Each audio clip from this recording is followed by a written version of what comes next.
Bienvenidos todos y todas a nuestro programa En la Balanza. Hoy quiero hacer un agradecimiento muy especial a la familia venezolana, a nuestra audiencia que todos los martes también en el cintillo de opinión política de toda la semana en TV está pendiente de lo que ofrecemos en cada uno de nuestros programas. Un agradecimiento también a todo el equipo de producción de este programa, su programa En la Balanza, y a toda la familia TV que siempre hace posible este encuentro todos los martes. Hoy tenemos con nosotros, como invitado muy especial, al embajador de la República Islámica de Irán, el doctor Oyatollah Soltani. Bienvenido, embajador, a nuestro espacio. Hoy es un día muy especial porque vamos a contar un poco la historia de lo que ha sido la República Islámica de Irán, de sus comienzos y del liderazgo del Ayatollah Khomeini en sus inicios como líder de la revolución. Para eso voy a pedir un video que está promocionando un canal hermano que nos permite conocer un poquito de lo que se va a conmemorar estos días en la República Islámica de Irán.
Aquí veíamos algunas imágenes de lo que fue hace 33 años la partida física del Ayatollah Khomeini, lo que significó para el pueblo iraní la llegada de la revolución islámica y el término definitivo de la monarquía, de la tiranía que tenían los shah de Irán. Háblanos un poco de ese cambio, esa ruptura que hubo en la historia de la República Islámica de Irán. Bueno, Bismillahirrahmanirrahim. Muy buenos días, doctora. Es un tema muy importante en la historia de Irán, la Revolución Islámica iraní. Sabiendo que en 11 de febrero de 1979 ocurrió el triunfo de la Revolución Islámica iraní, que los iraníes desde esa fecha en adelante ya tienen otra historia, otra posición, otro pensamiento, otra política exterior. Bueno, antes tenían entonces otro ambiente de la vida. Mire, si vamos a analizar un poco sobre lo que ha hecho el gran fundador de la Revolución Islámica iraní, y también hacer una comparación que por qué el pueblo iraní se levantó, por qué gritó para su libertad, qué estaba pasando en Irán, mientras que antes que la Revolución Islámica iraní, el Irán era un aliado estratégico de Estados Unidos. Más de 16.000 asesores norteamericanos estaban en Irán, sobre todo en Fuerzas Armadas. Irán exportaba 6 millones de barriles crudo al día a Estados Unidos. Entonces, esas cifras, exportación de 6 millones de barriles a ser aliado de Estados Unidos, naturalmente, en principio, genera esa expectativa que, bueno, entonces los iraníes deberían vivir en bienestar, en paz, en tranquilidad, todo en armonía. Entonces, ¿por qué el pueblo se levantó? ¿Qué quería entonces más que estaba luchando para su libertad? Pero en la realidad, doctora, la situación era totalmente diferente. En aquel tiempo en Irán tuvimos el régimen de Shah, que era un dictador. El gobierno, la monarquía de Shah fue repotenciado, refortalecido en Irán después del golpe de Estado en 1953 que se hizo en Irán por planificación, ayuda de CIA de Estados Unidos y también de Gran Bretaña, donde que tumbaron el gobierno nacionalista Dr. Mossadegh, que nacionalizó la industria petrolífera iraní. Desde esa fecha, desde 1953 hasta 1979, tenemos una monarquía, una tiranía en Irán. En los títulos era, digo así, un país democrático, un país rico, pero en el fondo el pueblo iraní estaba muriendo de hambre, falta de medicamentos, salud, agua potable, energía, bueno, lo que un pueblo necesita para vivir en paz. Más allá de todo, doctora, el más traición, más daño que hizo el régimen Shah a los iraníes era que vendió nuestra dignidad, nuestro honor a los gringos. Quiere decir que no solo el pueblo de Irán, sino incluso el Shah de Irán, el rey de Irán, no tenía la autonomía para tomar decisión sobre el país. El Shah de Irán debería consultar con los embajadores de Gran Bretaña, con Estados Unidos, para tomar una decisión.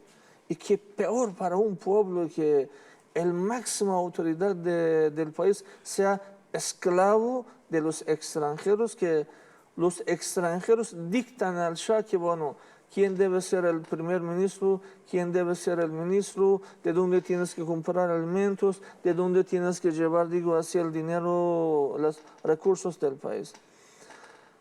Mientras que, doctora, los iraníes tienen una gran historia de civilización y rica cultura. Los iraníes tienen y están orgullosos por lo que tienen de 7000 años de civilización, la historia, la cultura. Y imagínense que en el marco de esa gran historia viene a un país que toda, digo así, antecedente que tiene Estados Unidos esos 500 años, que la mayoría ha estado en la guerra, invasión, en invadir a otros países, viniendo, enseñando a nosotros cómo vivir. Entonces el pueblo iraní ya no pudo soportar esa situación, que un porcentaje pequeño de las autoridades, sobre todo la familia del Shah, estaban, digo así, disfrutando de toda la riqueza del país. Y bueno, la mayoría del pueblo iraní viviendo en máxima, digo así, dificultad y de alguna manera miseria. Y también ver que, bueno, el honor y el orgullo que tú también tenías han venido al extranjero, a los norteamericanos. En ese sentido, es tal vez importante recordar para ver que las humillaciones de los gringos, los extranjeros, a los iraníes, hasta dónde fue que Gran Bretaña en Irán tenía instalaciones petroleras. Ellos tenían su estadio de fútbol. Y en la entrada estaba escrito: la entrada de los perros prohibido, la entrada de los iraníes prohibido. Quiere decir que en su forma de pensamiento, los iraníes eran igual que lo que estaba escrito allá. Y por supuesto los iraníes no aceptaban eso. Y además que el Shah de Irán, en otro acto muy,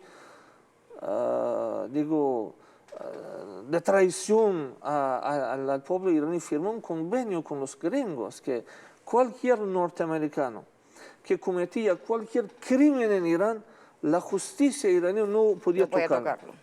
Y él debería salir con toda la libertad, y después los gringos toman decisión que le van a preguntar a ese señor que por qué tú asesinaste a 100 iraníes o no. En ese momento apareció un gran líder, Ayatollah Khomeini, donde que se levantó la voz de dignidad de los iraníes, se levantó el derecho del iraní para poder su propia independencia, el derecho de autodeterminación del pueblo, que debe ser el pueblo que decidir quién debe ser el primer ministro, debe ser el pueblo que decide qué forma de gobierno quieren tener los iraníes. Y entonces se inició el levantamiento del pueblo y eso tardó más de 15, 20 años, doctora. La Revolución Islámica iraní tiene unas ventajas. En primer lugar, era totalmente pacífico. En todos esos años de levantamiento, marchas, el fundador de la Revolución Islámica nunca autorizó que los revolucionarios utilicen los actos violentos. Eso no estaba permitido de ninguna manera. A veces aparecían algunos grupos revolucionarios, pero de forma un poco más violenta con el ejército del Shah que estaba asesinando al pueblo. Incluso Ayatollah Khomeini no autorizaba a esos grupos que confrontar con el ejército del Shah. Decía que ellos son también nuestros hermanos.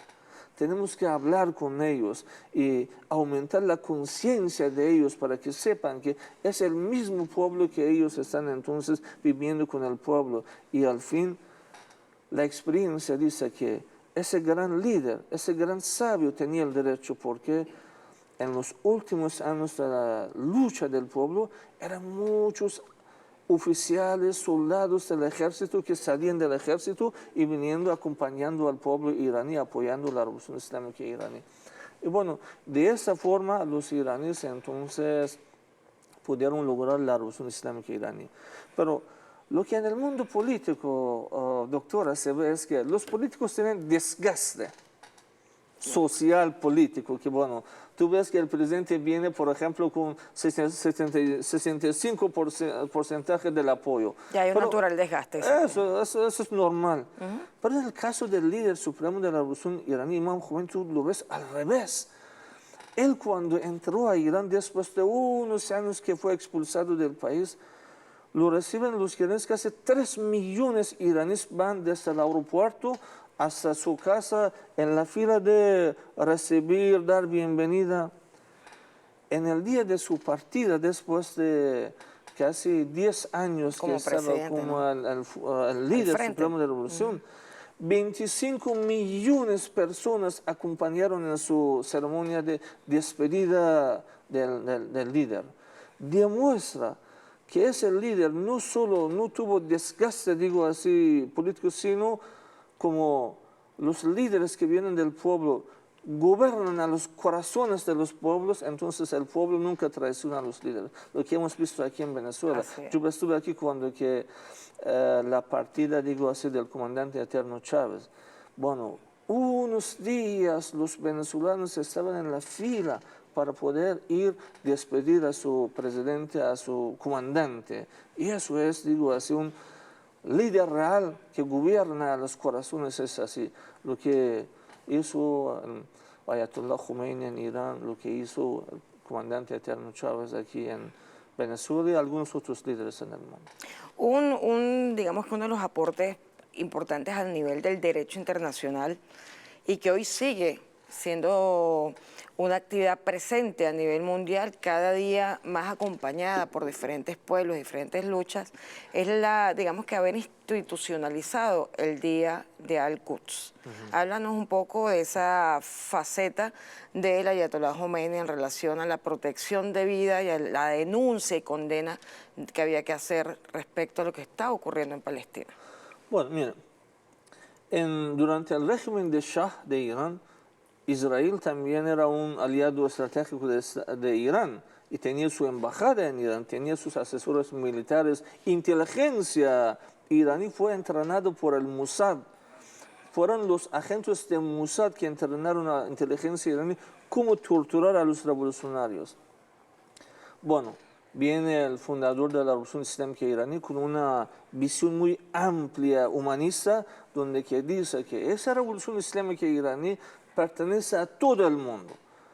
a todos los pueblos que están en la lucha para alcanzar su independencia, el derecho que corresponde a ellos. Entre ellos es el pueblo oprimido de Palestina. Entonces, la primera decisión que se toma en Irán es que expulsan a los israelíes y entregan la embajada y sede diplomática de ellos al representante del pueblo palestino. Y no solo eso, es que el fundador de la Revolución Islámica iraní, Imam Khomeini, para convertir esa lucha sagrada de los palestinos a una causa internacional, a un, digo así, ceremonia internacional, propuso al mundo musulmán y también al mundo entero, a todo el pueblo. Incluso a los no creyentes. Eso, que dedicar el último día, viernes del mes de Ramadán, como el día del Quds. ¿Y qué consecuencia tenía, doctora? Es que a partir de ese nombramiento, cada año tú ves que, bueno, el acompañamiento de los pueblos en el mundo aumenta. Es que la causa palestina, por guerra mediática de los gringos, de los israelíes, no se va a olvidar. Porque, bueno, no solo en el transcurso del año el pueblo de Palestina está luchando, sino hay un evento internacional que todo el mundo va a poner la lupa sobre Palestina, va a apoyar a los palestinos, que ese día es el día del Quds. Ciertamente la solidaridad de la revolución bolivariana con el pueblo palestino ha sido permanente, igual que la de ustedes. Y nosotros también hemos crecido en la celebración del Día Internacional de Al-Quds. Creo que nosotros también hemos ido aumentando la conciencia del sufrimiento y de la resistencia que tiene el pueblo palestino contra los objetivos criminales del ejército de ocupación en Palestina. Embajador, nos vamos a un corte y regresamos con el embajador de la República Islámica de Irán. Nos vemos un momento.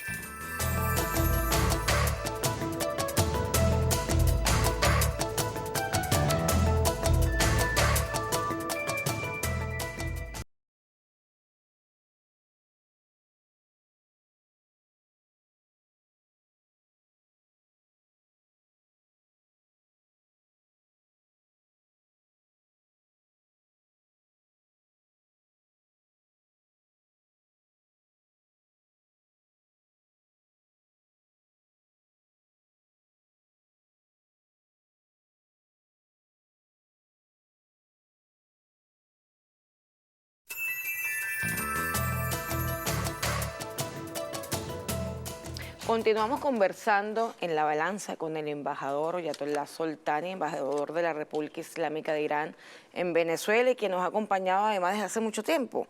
Antes de que fuera embajador ya trabajaba en la vía diplomática aquí en Venezuela. Yo lo conozco desde que no tenía canas. Así.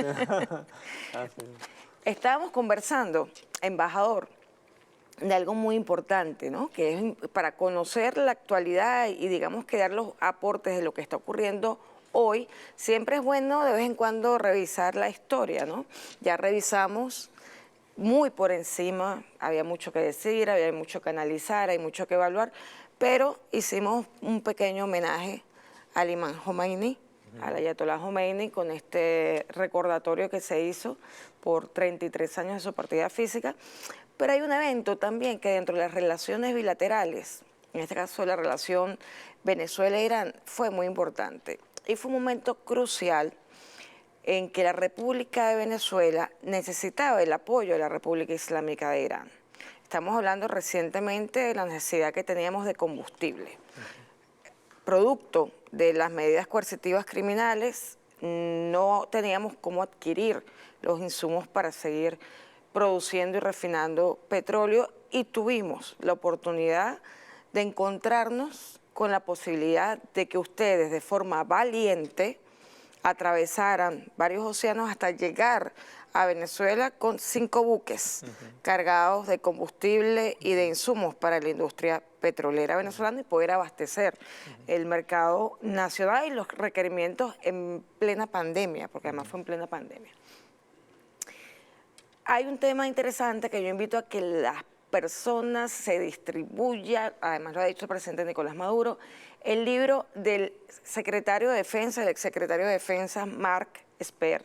No estamos hablando de un libro que escribió cualquier persona que no tuviera responsabilidades institucionales en el Estado. Estamos hablando de un ministro de Defensa, un secretario de Defensa, de una persona que tenía alto nivel de compromiso con la confidencialidad de lo que estaba ocurriendo en el Departamento de Estado norteamericano, estadounidense.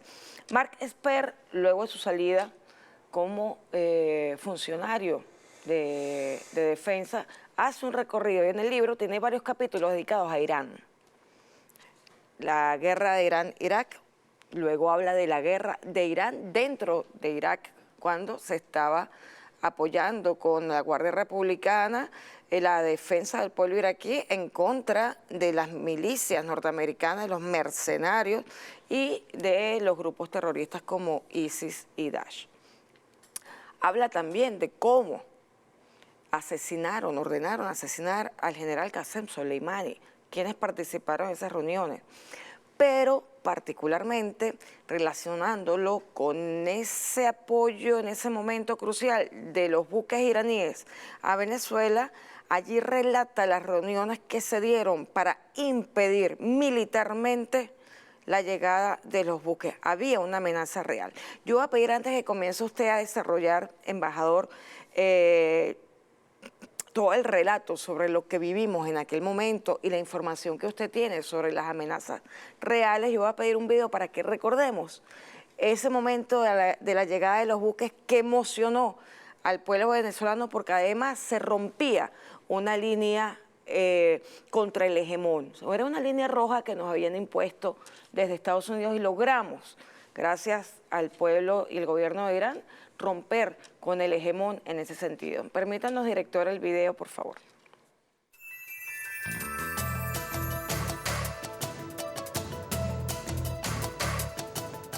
En aguas internacionales y comenzar de esta manera la misión de escolta que está en pleno desarrollo en este momento, como un gesto de agradecimiento al gobierno de Irán por parte del gobierno de Venezuela por su solidaridad y cooperación en momentos que Venezuela, al igual que el país persa, víctima del bloqueo impuesto por Estados Unidos, y la población venezolana está sufriendo las consecuencias, por ejemplo, con la escasez de combustible. Debemos informar también que todo ha transcurrido en completo, no hubo ningún amenaza en esta operación. Estamos escuchando a nuestra colega Madeleine García, quien se encuentra a bordo de uno de los buques iraníes que llegarán a territorio venezolano y que ya ha entrado a el mar territorial de Venezuela. Se espera que en los próximos días lleguen también el resto de esos buques. Recordemos que el pueblo y gobierno venezolano se encuentran a la espera de los buques procedentes de Irán con combustibles y aditivos para reactivar la industria nacional afectada por el bloqueo.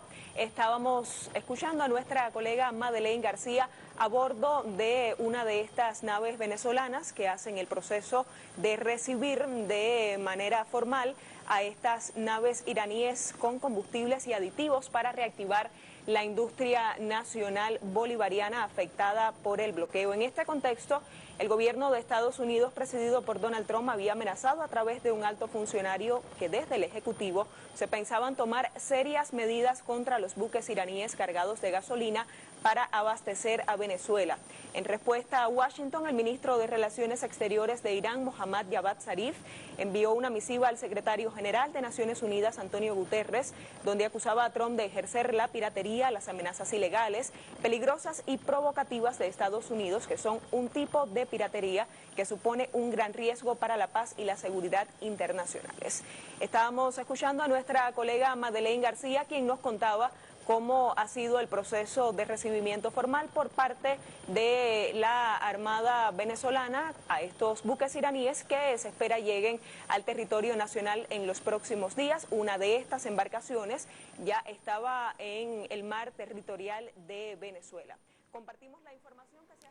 Recordamos esos momentos, embajador, momentos emocionantes, porque se trataba de imponer la dignidad de los pueblos y de nuestros gobiernos sobre quien nos tiene oprimidos de forma ilegal, violando el derecho internacional y además amenazando la vida y la vida de nuestros pueblos, la soberanía y la posibilidad de desarrollarnos como tenemos derecho a desarrollarnos.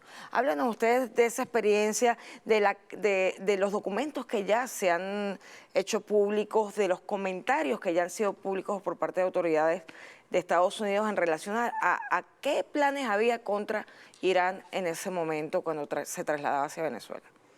Muy bien.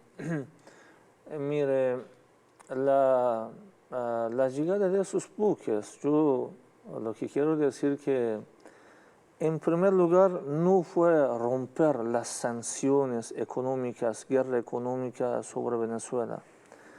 En primer lugar era una victoria de dignidad de los dos pueblos, Irán y Venezuela. Una victoria de imponer la voluntad de esos dos pueblos dignos, revolucionarios, sobre la voluntad de un hegemón como Estados Unidos. Es decir, que nosotros, Irán y Venezuela, en el marco de todas las normas, convenios y leyes internacionales donde que autoriza un intercambio legítimo entre dos gobiernos, entre dos pueblos, vamos a imponer esa voluntad sobre lo que tú quieres que, bueno, que no se realiza ese, digo, intercambio tan natural entre dos países. Eso en primer lugar. Pero hablando de lo que Mark Esper ha dicho, mire doctora, Estados Unidos en diferentes gobiernos ha cometido muchos crímenes de guerra, de lesa humanidad en todo el mundo. Si vamos a volver un poco atrás, en ataque atómico en Japón, guerra de Vietnam, aquí invasión a Panamá, Granada, golpes de estados que en diferentes partes del mundo han hecho. En Irán, digo, ese golpe de estado que hicieron, tumbar el avión pasajero iraní con 290 pasajeros civiles, entre ellos 40 niños. También la de Cubana Aviación. Eso también de Cubana Aviación, y también de ofrecer bombas químicas y tóxicas al Saddam Hussein para bombardear las ciudades iraníes. Sí, vamos a nombrar ahí bastantes, ¿sí? Lo que Mark Esper ha dicho en el libro, yo digo que es un pequeño de una montaña de los crímenes que han hecho. Pero en eso también, doctora, yo voy a decir que, bueno, seguramente por algunas observaciones de seguridad nacional o de ese tipo de observaciones, él no ha podido explicar todo que se realizó o se decidió en su momento, y que debe ser más peor, más peligroso, más amenazante de lo que él ahora está explicando en su libro, mientras lo que él dice en su libro es una violación clara a los convenios internacionales, a soberanía de los países, que demuestra que el imperio en el fondo es un país agresor que quiere imponer sus políticas sobre otros países. En ese sentido del tema de los buques, yo lo que puedo agregar es que entre Irán y Venezuela, doctora, siempre hemos tenido la solidaridad, el apoyo mutuo, y los iraníes nunca vamos a olvidar que a nosotros también pasó momentos difíciles, donde que en el año 2008-2009 era el presidente George Bush de Estados Unidos que amenazó a Irán para bloquear, para sancionar, para impedir la importación de gasolina, que en aquel tiempo Irán importaba gasolina. Y fue un héroe de América Latina, del continente de América, un héroe internacional, se llama Comandante Eterno Chávez, donde que ordenó a los buques de Venezuela que lleven combustible para un pueblo que necesita apoyo. Eso se marcó en la historia, los iraníes no pueden olvidar eso, doctora.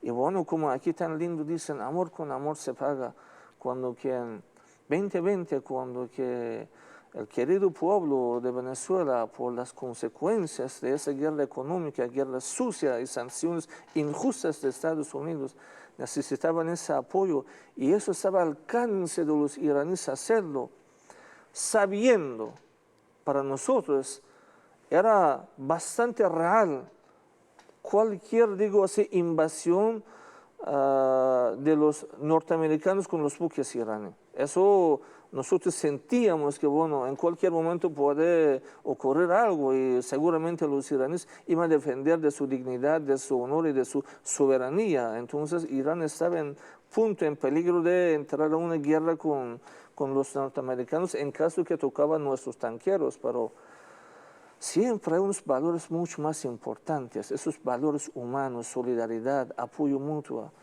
Y los iraníes, tanto el gobierno como el pueblo, porque mire, los gobiernos, ¿cuándo pueden tomar una decisión que tengan el apoyo del pueblo? Y ese es el apoyo del pueblo más poderoso armamento que un gobierno puede tener. En ese sentido, era una decisión conjunta del apoyo del pueblo iraní con la decisión del gobierno que se decidió el envío de los tanqueros y bueno, y vimos que bueno, esos tanqueros de dignidad, de honor de los dos países rompieron entonces el bloqueo de norteamericana y bueno, se realizó lo que y vencimos porque la amenaza estaba allí.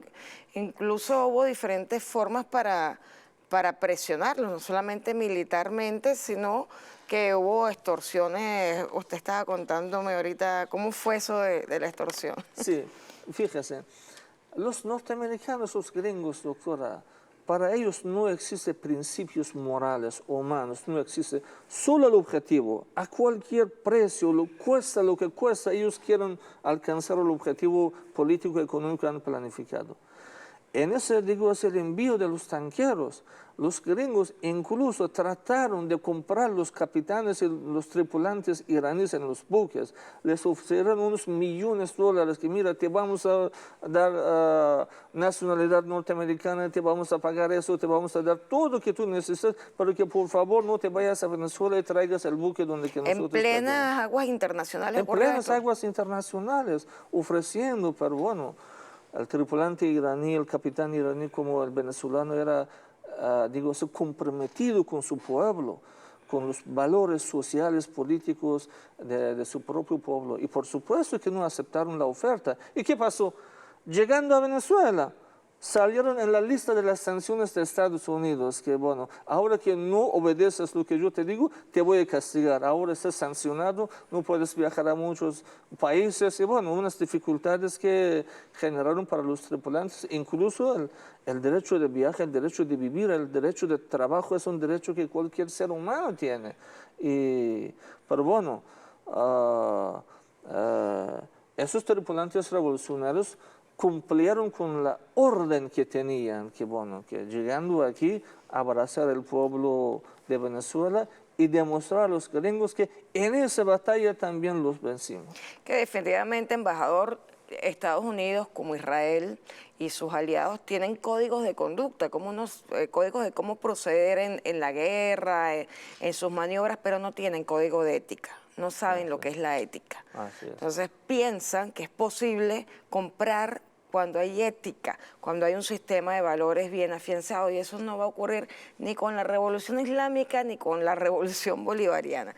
Nos vamos a un corte y seguimos conversando con el embajador de la República Islámica de Irán.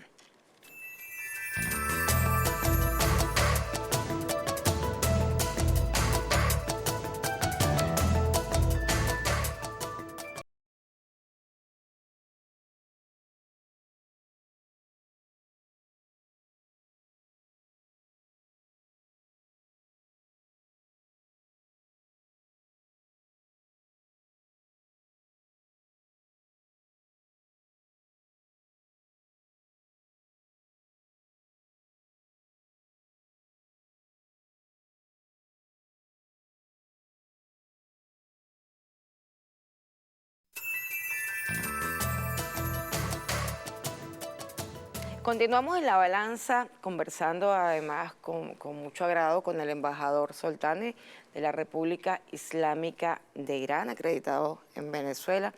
Embajador, surge una pregunta que yo creo que todos nos hacemos. ¿Qué está haciendo Irán respecto al caso del asesinato del general Qasem Soleimani, cuando no solamente el propio presidente en funciones en aquel momento de Estados Unidos, Donald Trump, dijo adjudicarse ese vil asesinato, que además viola el derecho internacional. No solamente se trata de un homicidio cualquiera, sino que es un crimen de lesa humanidad haber atacado en esa forma y haber tipificado un crimen de agresión además en un país extranjero, en el caso de Irak. ¿Qué están haciendo para recabar toda esta cantidad de pruebas? Pues tienen una cantidad importantísima de elementos probatorios para responsabilizar a todos los que participaron en esta hazaña criminal. Bueno, como usted mencionó, doctora, sin alguna duda, el asesinato del general Soleimani viola unas cantidades de normas, convenios internacionales en diferentes áreas que no voy a mencionar, que hay varios. Por ejemplo, una autoridad oficial de un país tú no puedes asesinar. Hay convenios que no te... El asesinato no está permitido, además, en el escenario internacional. Entonces, en primer lugar, es una violación clara a las normas internacionales. Segundo, el presidente de Estados Unidos, como el máxima autoridad de su tiempo, oficialmente ha asumido la responsabilidad. Entonces no hay ninguna duda que el actor y el asesino, el planificador de esa violación es Estados Unidos y sobre todo... y su cadena de mando, ¿no? Sí.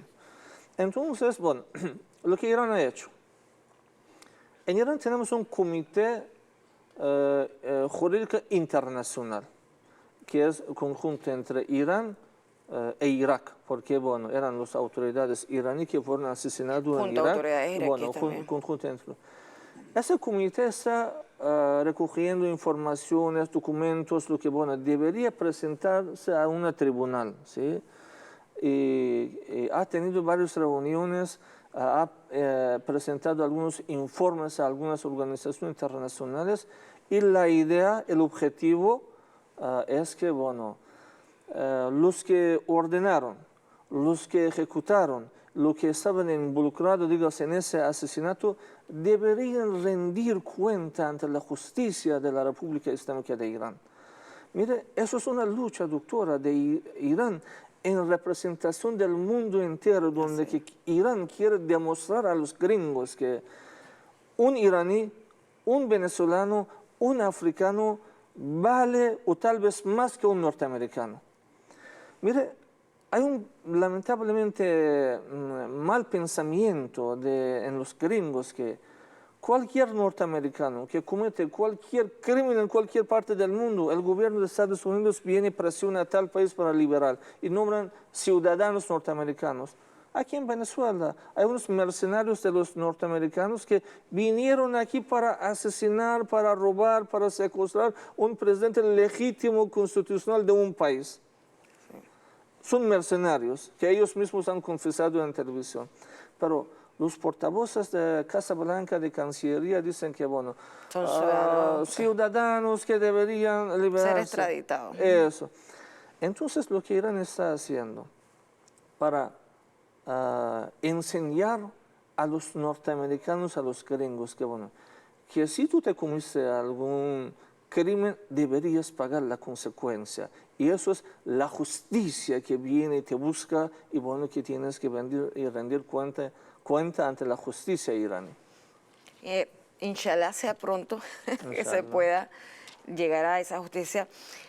Ahora, embajador, hay una cantidad de elementos que nos gustaría conocer, sobre todo, no solamente en ese éxito geopolítico de la dignidad de los pueblos que hemos contado respecto a las alianzas que hemos tenido en momentos críticos para resolver problemas como el de combustible en 2009 en Irán o en Venezuela durante la pandemia.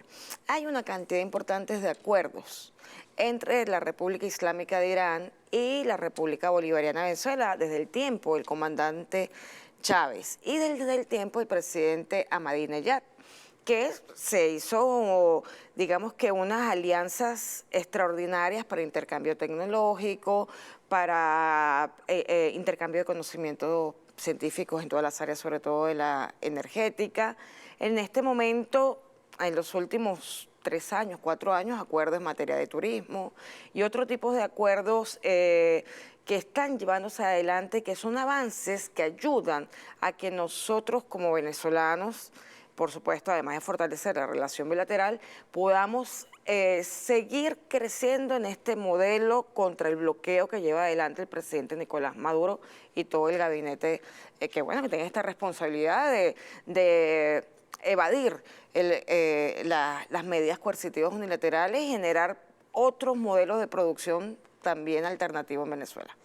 Sí, es un tema sumamente interesante. Fíjese, doctora, somos dos países que hemos tenido una revolución que ha venido para cambiar la forma de vida de su propio pueblo y llevarlos a un bienestar mejor, y también aumentando la independencia del país, el desarrollo del país, y bueno, cambiando el ingreso del país, que era petrolera, a dar una diversificación en diferentes áreas, ¿sí? Mientras que tenemos un enemigo que nos sanciona, nos bloquea, nos presiona para obstaculizar el desarrollo que un pueblo puede tener. En ese sentido, es obvio que las industrias, las fábricas se van a encontrar con algunas dificultades. Una fábrica que 100% estaba por la tecnología, dependiente a una tecnología extranjera, ahora por soporte técnico, repuestos, necesita el apoyo. Pero bueno, vienen sanciones y corta, digo, la posibilidad y deja la industria, la fábrica con dificultades. Eso en Irán ha pasado unos años atrás, 15, 20 años atrás, y los iraníes, a través de confiar al talento interno, la capacidad interna del país, tecnología iraní, joven iraní, ingeniero iraní, nosotros recuperamos esas, digo así, dificultades que tuvimos, y hoy en día en casi todas las áreas somos autónomos. Y no hay ninguna refinería iraní que trabaje con, digo así, que se sal fuera de servicio. Las termoeléctricas iraní, la industria de telecomunicación iraní, en todas las áreas están funcionando perfectamente. Eso nos ha gastado tiempo, inversión, dinero, porque en algunas áreas, como nadie nos apoyaba, los aprendimos por ensayo y error. Claro. Si eso ha ocurrido a nosotros. Aquí tenemos un gobierno, un pueblo amigo, hermano Venezuela, que está, bueno, sufriendo, sí, sufriendo de las sanciones, pero al lado tiene un amigo que ha pasado esa experiencia.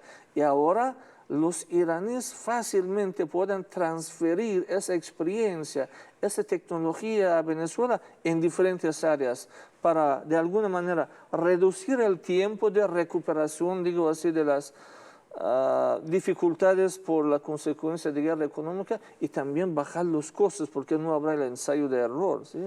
Eso en diferentes áreas hemos empezado, estamos en conversación permanente con nuestros amigos venezolanos. De otra parte, doctora, mire, Irán tiene 85 millones de habitantes. Con los países alrededores, que somos vecinos con 15 países, estamos hablando de un mercado de 300 millones de personas. Venezuela seguramente tiene unos productos que fácilmente Irán puede ser el mercado de esos productos, y también los países vecinos, que en esa relación mutua también estamos abriendo el camino para la exportación de Venezuela a Irán, a Medio Oriente, a los países vecinos, porque una relación debe estar en forma ganar-ganar. Complementariedad, que era el principio de... Lo que puedo decir, por la primera vez, el mango y algunos otros frutas tropicales de Venezuela se exportó a Irán. Y bueno, es la tarea de las empresas venezolanas venir a aprovechar de esa oportunidad que hay en Irán. Por la primera vez en la historia de nuestras relaciones... Embajador, yo cambio un mango por 10 dátiles. Sí, por la primera vez, doctora, mire, el empresario iraní está importando madera de Venezuela. Madera de Venezuela es uno de los mejores del mundo. Calidad, precio es bastante competitivo. Bueno, hay un mercado de 85 millones iraníes. Bueno, es la tarea del empresario venezolano, el privado y también el estatal. Carne de Venezuela es otro producto que fácilmente puede exportar a Irán y bueno, recién firmamos el documento de sanitario entre las dos partes donde que autoriza, digo así, la exportación de carne de Venezuela a Irán, que por la primera vez en la historia de relación está ocurriendo. Y también hay otros temas que fácilmente los empresarios venezolanos, iraníes, en el marco de esa alianza estratégico, político, cultural que hay entre los dos países, pueden funcionar y bueno, dar servicio a su propio pueblo. Nosotros en este periodo de bloqueo, evidentemente el talento venezolano, nuestros científicos han hecho importantes avances en todas las áreas del conocimiento, porque bueno, nos ha tocado lidiar con una situación en la que nos encontramos sin ningún tipo de alternativa más que crear, más que inventar, más que fabricar desde las capacidades internas. Pero siempre sabemos y estamos al tanto de que la experiencia de ustedes es importante para ahorrar tiempo y es importante para poder además transferir ya tecnología de ingeniería inversa que ha logrado, en el caso de Irán, por ejemplo, con el tema de los drones, de aeronaves, que ustedes han hecho un trabajo importante en esa área de la ingeniería inversa. Yo leí en el libro, por cierto, de Mark Esper, cómo se reunieron, porque a ellos les afectó mucho que ustedes derribaran un dron no tripulado que estaba en el territorio iraní, que costaba $200 millones. Entonces se reunió todo. Yo decía, qué importante, qué golpe tan duro ha sido, no solo derribarle, digamos que una aeronave muy moderna, sino que además ustedes después la replicaron. Sí, mira, esa fue una historia interesante.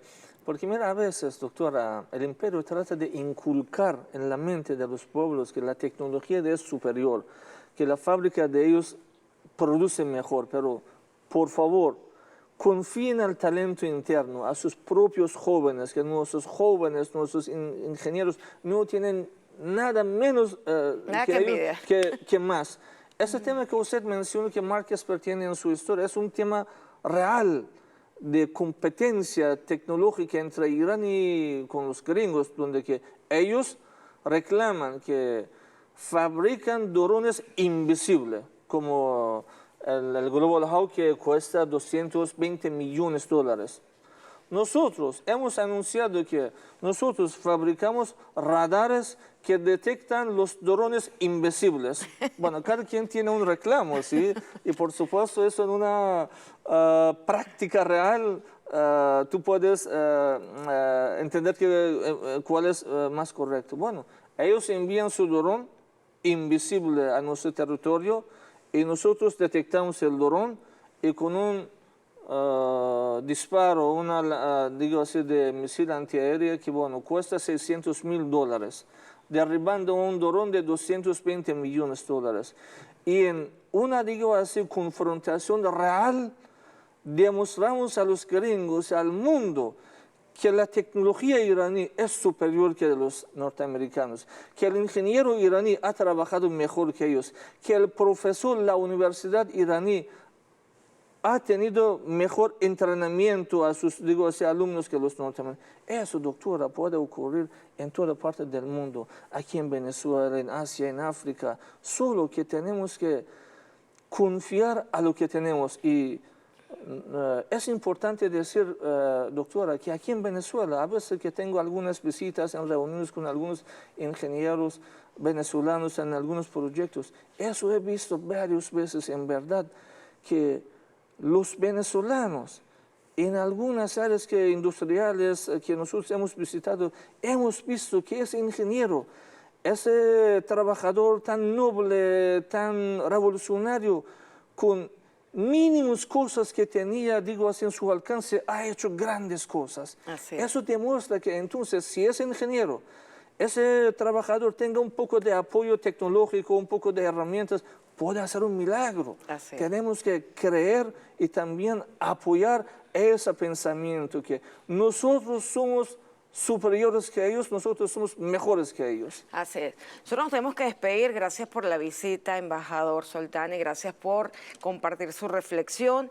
Un abrazo y agradecimiento de verdad al talento venezolano, al pueblo en todas las áreas del quehacer cotidiano que ha hecho posible la resistencia y que vayamos venciendo de alguna manera, poco a poco, pero con pasos firmes, los ataques del enemigo. Muchísimas gracias, embajador, y nuestro abrazo a todo el pueblo hermano de Irán y, por supuesto, al gobierno hermano de Irán.